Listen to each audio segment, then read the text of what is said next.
नमस्कार विद्यार्थी मित्रांनो, अभ्यास मित्र परिवारामध्ये तुम्हा सर्वांचं स्वागत आहे. मित्रांनो, आज आपण 4 जुलै 2025 रोजीच्या चालू घडामोडी या ठिकाणी अभ्यासणार आहोत.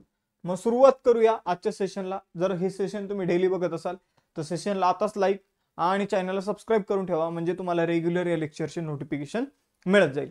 पहिला क्वेश्चन आहे, 41 वर्षाच्या प्रतीक्षेनंतर 2025 मध्ये अंतराळात जाणारा दुसरा भारतीय कोण बनला आहे?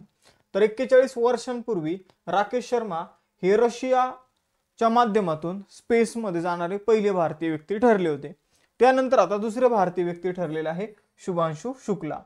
तर लक्षात ठेवायचं आहे, भारतीय हवाई दलाचे कॅप्टन आहे शुभांशु शुक्ला. हे ऑक्झिओम 4 मिशन अंतर्गत हे अंतराळामध्ये गेलेले आहे आणि अंतराळामध्ये हे इंटरनॅशनल स्पेस स्टेशनवर गेलेले आहे. तर बघा, भारतीय हवाई दलाचे पायलट भारतीय अंतराळवीर शुभांशु शुक्ला हे 25 जून 2025 रोजी अंतराळामध्ये गेले होते.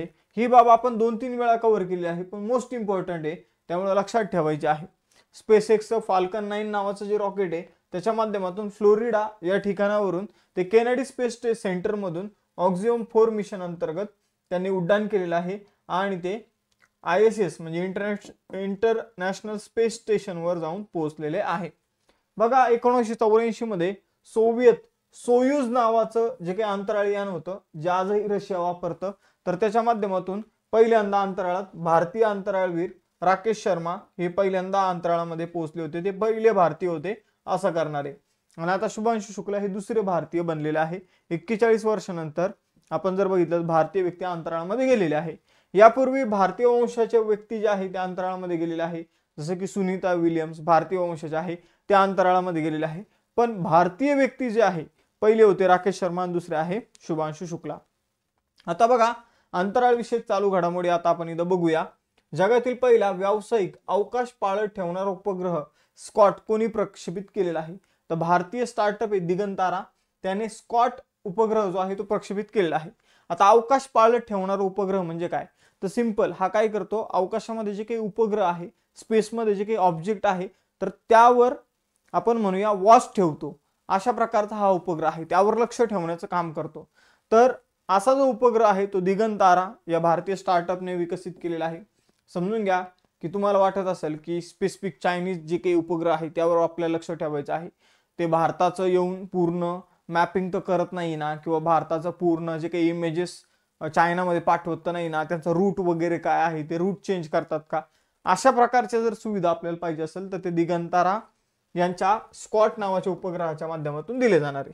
पुढचा इथं बाब बघूया. कोणत्या राज्याने मार्च 2025 मध्ये स्वतःचा उपग्रह प्रक्षेपित करण्याची घोषणा केली? तर आसामने स्वतःचा उपग्रह प्रक्षेपित करण्याची घोषणा केलेली आहे. बिग बँग नंतर काय घडलं? म्हणजे बिग बँग थेअरी आपल्याला माहितच आहे, जॉर्जेस लिमेट्री यांनी मांडलेली आहे. एक कण होता, त्या कणाचा विस्फोट झाला आणि आजचं जे आपण विश्व म्हणतो, विश्व बघतो, तर त्या विश्वाची निर्मिती झाली. तर यानंतर काय झालं, तर त्याचा शोध घेण्यासाठी नासाने कोणते अभियान सुरू केले आहे? तर स्फेरेक्स टेलिस्कोप नासा बनवत आहे. लक्षात ठेवायचे. ब्लू घोस्ट मिशन 1 कोणी लॉन्च केले आहे? तर फायरफ्लाय एरोस्पेस नावाने ब्लू घोस्ट मिशन 1 जे आहे तर ते लॉन्च केलेलं आहे आणि त्यांनी या मिशन अंतर्गत चंद्रावर काय पाठवलेलं आहे? अंतराळयान पाठवलेलं आहे. सोलार फ्लेअरचे म्हणजे सूर्यापासून निघणारे जे काही आपण म्हणूया लहरी आहे, तर त्यांचे पहिले छायाचित्र भारताच्या कोणत्या मोहिमेने काढलेले आहे? आदित्य L1 ने काढलेला आहे. चंद्राच्या दक्षिण ध्रुवावर पाण्याच्या बर्फाच्या स्रोताचा शोध घेण्यासाठी अॅथेना चंद्र लँडर कोणी सोडला आहे? तर इंट्युटिव्ह मशीन्सने ते चंद्र लँडर जे आहे तर ते तिथं उतरवलेलं आहे चंद्राच्या दक्षिण ध्रुवावर पाण्याच्या बर्फाचा स्रोताचा शोध घेण्यासाठी. सौर वातावरणाचा अभ्यास करण्यासाठी स्पेसएक्सच्या सहकार्याने मोहीम कोणती अंतराळ संस्था सुरू करणार आहे? तर सौर वातावरणाचा अभ्यास करण्यासाठी नासा आता नवीन स्पेसएक्स सोबत एक मोहीम सुरू करणार आहे. चंद्रावरून पृथ्वीच्या चुंबकीय आवरणाचा अभ्यास करण्यासाठी कोणती अंतराळ संस्था लेक्सी मिशन सुरू करणार आहे? तर लेक्सी मिशन नासाचं आहे. ते चंद्रावरून पृथ्वीचे जे काही चुंबकीय आवरण आहे त्याचा अभ्यास करणार आहे. आणि स्पेसएक्सने भारताच्या अंतराळ स्टार्टअप HEX-20 चा नीला उपग्रह प्रक्षेपित केलेला आहे. हा अंतराळ स्टार्टअप कुठं आहे? तर केरळमध्ये आहे. पुढे जाऊया. दुसरा प्रश्न, आंतरराष्ट्रीय नाविक दिन 2025 कधी साजरा केला जातो? तर आंतरराष्ट्रीय नाविक दिन जो आहे 2025 मध्ये 25 जूनला सेलिब्रेट करण्यात आला होता. तर जे काही नाविक आहे, जे काही खलाशी आहे, तर त्यांची भूमिका आणि आपण जर बघितलं तर त्यांच्याशी संबंधित समस्या, अडचणी, धोके याबाबत जागरूकता निर्माण करण्यासाठी हा दिवस सेलिब्रेट करण्यात येतो. Our ocean, our obligation, our opportunity अशी या दिवसाची थीम आहे. पुढे जाऊया. आंतरराष्ट्रीय ऑलिम्पिक समितीच्या पहिल्या महिला आणि पहिल्या आफ्रिकन अध्यक्ष कोण होतील? तर बघा मित्रांनो, मोस्ट इम्पॉर्टंट प्रश्न आहे हा, 100% तुम्हाला आगामी परीक्षेमध्ये विचारला जाणार आहे. तर आंतरराष्ट्रीय ऑलिम्पिक समितीच्या पहिल्या महिला अध्यक्ष ज्या आहे ते क्रिस्टी कोवेंट्री बनलेल्या आहे आणि त्या पहिल्या आफ्रिकन अध्यक्ष आहे. म्हणजे आफ्रिकेतील आजपर्यंत कोणतीही व्यक्ती आंतरराष्ट्रीय ऑलिम्पिक समितीच्या अध्यक्ष बनली नव्हती. क्रिस्टी कोवेंट्री जे आहे तर त्या मित्रांनो झिम्बाब्वे या देशातील आहे. कुठले आहे तर ते झिम्बाब्वेचे आहे, लक्षात ठेवायचं आहे. त्यांनी थॉमस बाच यांची जागा घेतलेली आहे. थॉमस बाच यांची जागा त्यांनी घेतलेली आहे.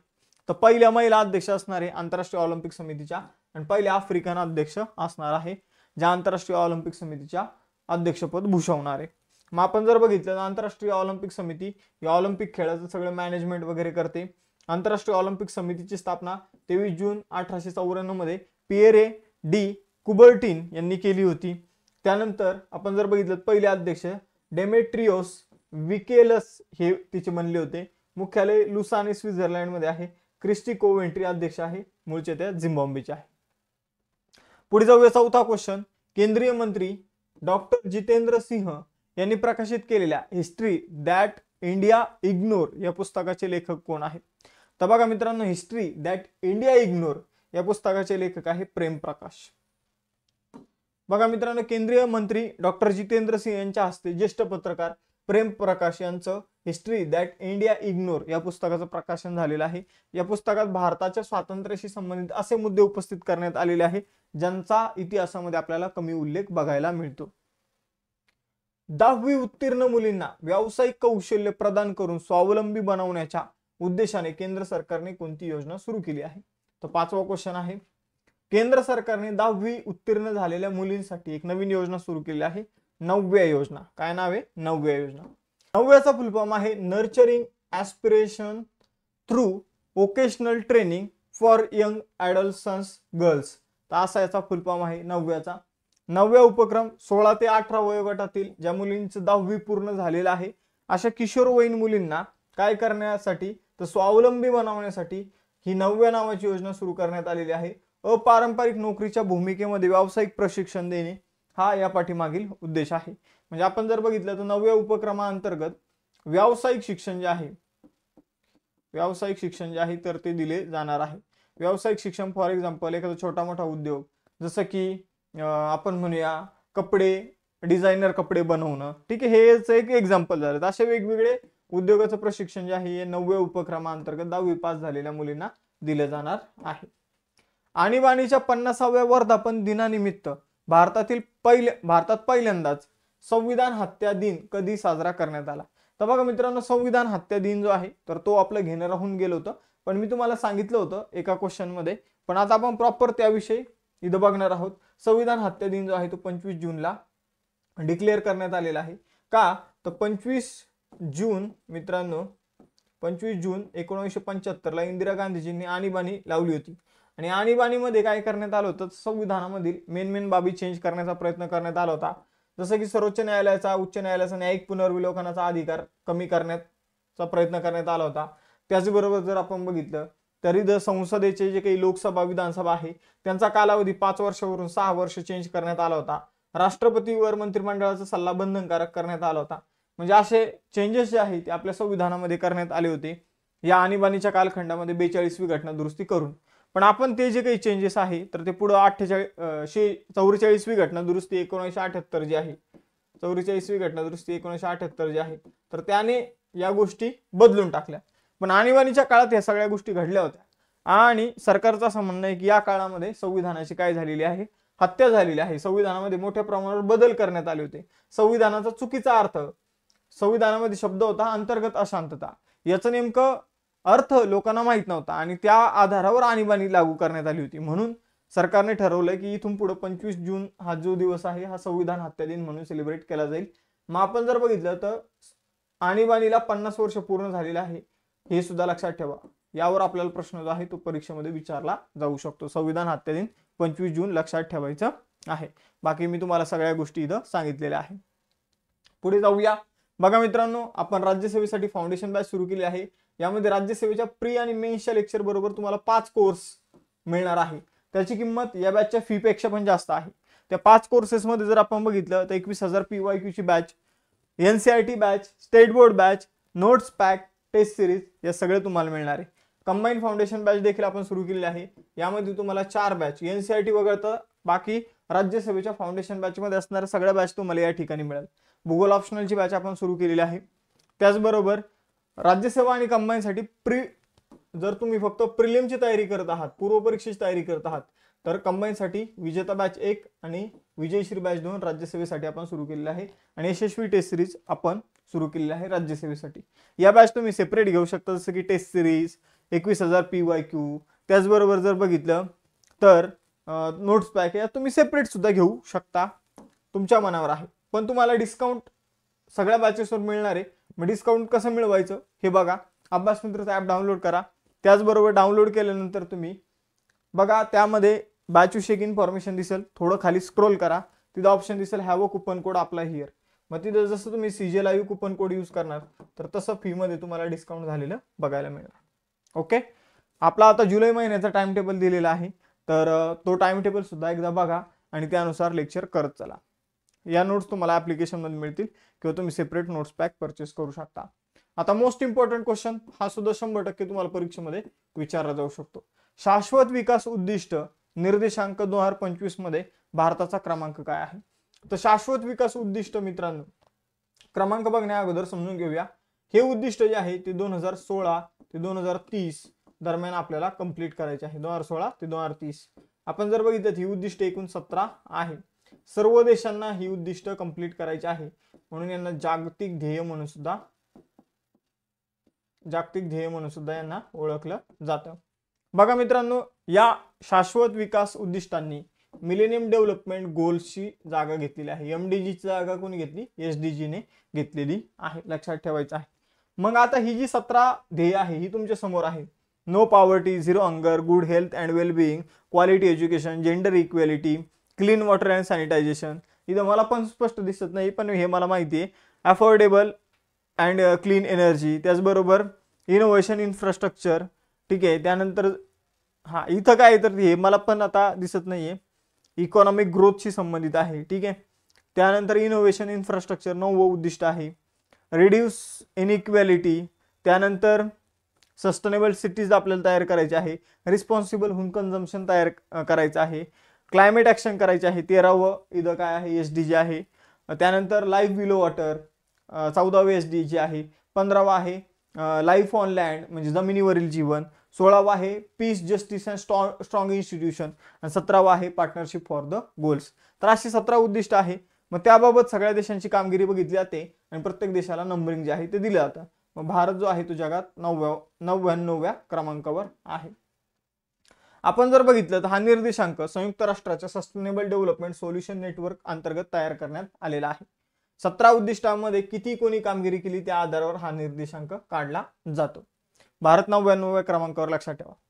मग देशात सुद्धा अशाच प्रकारचा एक निर्देशांक दिला जातो राज्यांच्या बाबतीत. मग त्याला नीती आयोगामार्फत दिला जातो. मग त्याला नीती SDG निर्देशांक म्हणून ओळखला जातं. मग नीती SDG निर्देशांक जो लेटेस्ट आहे 2023-24 चा, त्यामध्ये आपल्या देशाला आपण 71 हे गुण दिलेले आहे, लक्षात ठेवायचे आहे. आणि या निर्देशांकामध्ये सगळ्यात टॉपला जे आपलं राज्य आहे ते आहे केरळ व उत्तराखंड. हे लक्षात ठेवा. बघा पुढे जाऊया. बंद होणारा JCB पुरस्कार कोणत्या क्षेत्राशी संबंधित आहे? तर बघा JCB नावाचा एक पुरस्कार दिला जात होता. हा साहित्य क्षेत्राशी संबंधित पुरस्कार आहे. या पुरस्काराचं वैशिष्ट्य असं होतं, आता 2025 पासून हा बंद करण्यात येतोय. या पुरस्काराचं वैशिष्ट्य असं होतं की सर्वात जास्त काय मित्रांनो, सर्वात जास्त प्राइज जे आहे ते या पुरस्कारांतर्गत दिलं जात होतं 25 लाख रुपये. विजेत्याला किती दिले जात होते? 25 लाख रुपये. पण काही वर्षातच हा पुरस्कार JCB पुरस्कार, साहित्य क्षेत्राचा पुरस्कार बंद झालेला आहे. 2018 मध्ये पहिल्यांदा हा पुरस्कार दिला गेला होता मल्याळम लेखक बेंजामिन यांना जास्मिन डेज या पुस्तकासाठी आणि अनुवादक शहनाज हबीब या दोघांना हा पुरस्कार मिळाला होता. तर मल्याळम लेखक जास्मिन डेज यांचं पुस्तक जे आहे त्याचा अनुवाद इंग्रजीमध्ये करण्यात आला होता शहनाज हबीब यांच्या माध्यमातून. तर या दोघांना संयुक्तपणे हा पुरस्कार मिळाला होता. 7वा आणि शेवटचा पुरस्कार 2024 मध्ये उपमन्यू चॅटर्जी यांना मिळाला. कुणाला? उपमन्यू चॅटर्जी यांना मिळालेला आहे. Lorenzo searches for the meaning of life या कादंबरीसाठी त्यांना हा पुरस्कार देण्यात आला. 2025 मध्ये हा पुरस्कार बंद करण्याची घोषणा करण्यात आलेली आहे. लॉस मध्ये चालले असेल 25 लाख रुपये जे आहे ते विजेत्याला दिले जात होते. आपण जर बघितलं नावाजलेला पण पुरस्कार नव्हता असा खूप जास्त, आता लेटेस्ट सुरू झालेला पुरस्कार होता. आशियाई पॅरा बॅडमिंटन चॅम्पियनशिप 2025 मध्ये भारताने किती पदकं जिंकलेली आहे? तर बघा मित्रांनो, आशियाई पॅरा बॅडमिंटन चॅम्पियनशिप मध्ये भारताने पहिलं स्थान पटकवलेलं आहे. भारताने 27 पदकं जिंकली, ज्यामध्ये 4 सुवर्ण पदकं, 10 रौप्य पदकं आणि 13 कांस्य पदकांचा समावेश आपल्याला बघायला मिळतो. तर 4 सुवर्ण, 10 रौप्य आणि 13 कांस्य पदकं जिंकलेली आहे. एकूण भारताने 27 पदकं जी आहे ती जिंकलेली आहे. आपण जर बघितलं आतापर्यंतची भारताच्या पॅरा बॅडमिंटन टीमची ही बेस्ट कामगिरी आहे. भारताने पदक तालिकेमध्ये अव्वल स्थान मिळवलेलं आहे. तर ही जी काही पॅरा बॅडमिंटन चॅम्पियनशिप जी आहे ती थायलंडमध्ये आयोजित करण्यात आली होती. बघा पुढे जाऊया 10वा क्वेश्चन. बघा आजचं जे सेशन आहे त्यामध्ये आजच्या ज्या काही चालू घडामोडी आहे तर त्या आपण 6 ते 7 क्वेश्चन मला मिळाले, पण पाठीमाग आपले जे काही मिस झालेले 2-3 क्वेश्चन होते ते सुद्धा मी आजच्या सेशन मध्ये ऍड केलेले आहे. जून 2025 मध्ये नासाचा आंतरराष्ट्रीय हवाई आणि अंतराळ कार्यक्रम पूर्ण करणारी पहिला भारतीय कोण आहे? तर बघा मित्रांनो, नासाचा आंतरराष्ट्रीय हवाई आणि अंतराळ कार्यक्रम जो आहे तर तो पूर्ण करणारी पहिली व्यक्ती आहे जान्हवी डागेंटी. आपण जर बघितलं तर जान्हवी नावाची मुलगी आहे, तिने नासाचा आंतरराष्ट्रीय हवाई आणि अंतराळ कार्यक्रम पूर्ण केलेला आहे. मग नासाचं एक मिशन जाणार आहे गुरु ग्रहाचा एक चंद्र आहे टायटन. तर टायटनवर सुद्धा पृथ्वीप्रमाणेच वातावरण असण्याची शक्यता आहे किंवा तिथं माणूस पुढे जाऊन त्या टायटनवर जाऊन राहू शकतो अशा अंदाज जे आहे ते वर्तवण्यात येत आहे. तर टायटन जो आहे तर टायटन ग्रहावर एक मिशन जाणार आहे, टायटन उपग्रहावर एक मिशन जाणार आहे नासाचं, आणि त्यासाठी जर आपण बघितलं तर जान्हवी डागेंटी हिची निवड करण्यात आलेली आहे. तर आंध्र प्रदेशमधील पश्चिम गोदावरी जिल्ह्यातील रहिवासी आहे जान्हवी डागेंटी. तर तिने नासाचा आंतरराष्ट्रीय हवाई आणि अंतराळ कार्यक्रम जो आहे तो यशस्वीरित्या पूर्ण केलेला आहे. आपण जर बघितलं तर असं हा कार्यक्रम पूर्ण करणारी ती पहिली भारतीय व्यक्ती ठरलेली आहे. 2029 मध्ये शनीचा उपग्रह आहे, शनीचा, मी गुरुचा सांगितलं तुम्हाला, तर शनीचा उपग्रह आहे टायटन. तिथं ऑलमोस्ट पृथ्वीशी संबंधित जसं वातावरण आपल्याला बघायला मिळतं तर तशाच प्रकारचं वातावरण त्या ठिकाणी आपल्याला आहे असे आपले अंदाज आहे. आपण काही तिथं समजून घ्या की काही रोव्हर तिथं पाठवले होते किंवा काही ऑब्जेक्ट आपण तिथं सोडले होते, तिथपर्यंत पाठवले आणि त्याला क्रॅश लँड केलं होतं तिथं. तर त्यावरून आपल्याला जी इन्फॉर्मेशन मिळाली त्यासाठी तिथं आपण मानवी मोहीम पाठवण्याचा प्रयत्न करत आहोत 2029 पर्यंत. पुढचा क्वेश्चन आहे, जून 2025 मध्ये अमेरिकेने सुरू केलेल्या ऑपरेशन मिडनाईट हॅमरला प्रत्युत्तर म्हणून कोणत्या देशाने ऑपरेशन बशर अल फतह सुरू केलेलं आहे? तर इराणने ऑपरेशन बशर अल फतह सुरू केलेला आहे आणि इराणने अमेरिकेचे जे काही लष्करी तळ होते तर त्याच्यावर हल्ला जो आहे तर तो केलेला आहे. पुढे जाऊया, अंबुबाची मेळा 2025 कुठे आयोजित करण्यात आलेला आहे? तो गुवाहाटी आसाम मध्ये अंबुबाची मेळा जो आहे तर तो आयोजित करण्यात आलेला आहे. तर अंबुबाची मेळा आसाम मध्ये गुवाहाटी येथे एक फेमस मंदिर आहे मा कामाख्या मंदिर, तर तिथं दरवर्षी आयोजित केला जाणारा हा धार्मिक उत्सव आहे. हा उत्सव प्राचीन भारतीय सांस्कृतिक श्रद्धेचे प्रतिबिंब करतो की पृथ्वी ही एक सुपीक मातृशक्ती आहे आणि पुनरुत्पादक शक्तीचा स्रोत आहे. बघा मित्रांनो, आजच्या लेक्चरचे जे काही टेस्ट क्वेश्चन आहे ते तुमच्या समोर आहे. क्रिस्टी कोवेंट्री कोणत्या देशाचा आहे? जेसीबी पुरस्काराचं बक्षीस काय होतं? आणि एसडीजी निर्देशांक जो आहे तो कोणामार्फत दिला जातो? लेक्चर आवडला असल्यास लेक्चर लाईक करा, चॅनलला सबस्क्राईब करा, आपलं ऍप्लिकेशन जे आहे ते डाउनलोड करा, तिथं सीजे लाईव्ह कुपन यूज करून अधिक डिस्काउंट मिळवा आणि Telegram channel Insta page follow करून ठेवा म्हणजे लेक्चरचे नोटिफिकेशन आणि त्याचबरोबर तुम्हाला जे काही ट्रिक्स आणि आपण म्हणूया वेगवेगळी इन्फॉर्मेशन असलेले रील्स तुम्हाला बघायला मिळतील. थांबूया मग इथं, भेटूया नेक्स्ट सेशन मध्ये. चलो बाय बाय एव्हरीवन, जय हिंद.